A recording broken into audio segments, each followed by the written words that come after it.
قیامت والے دن اللہ کی پنڈلی کھولی جائے گی تو وہ پنڈلی کی وجہ سے میدان محشر چمک اٹھے گا جیسا کہ اس کی شان کے لائق ہے۔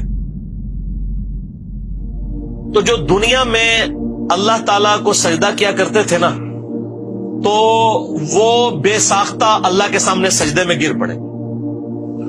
خدا کو سامنے دیکھ لیں گے تو سجدے میں گریں گے نا۔ اچھا، اب جو اللہ کے مجرم تھے دنیا میں، جو نماز نہیں پڑھتے تھے، دنیا میں خدا کو سیریس نہیں لیتے تھے، وہ بھی سجدے میں گرنا چاہیں گے، لیکن بخاری کے الفاظ ہیں کہ ان کی جو کمر ہے نا وہ تختہ بن جائے گی، چاہیں گے بھی تو نہیں کر سکیں۔ یہاں بھی لوگ کہتے ہیں نہیں وہ قبر کے ہمیں سوال پتہ ہے جواب دے لیں گے، نہ، یہ وہ دلیل ہے اس کی۔ سجدہ تو وہ بھی کرنا چاہیں گے لیکن وہ کمر ہی ٹیڑھی ان کی سیدھی رہے گی، وہ ٹیڑھے کر ہی نہیں سکیں گے۔ تو اس دن سے پہلے اللہ کے سامنے جھک جائیں کہ جب کمر تختہ بن جائے۔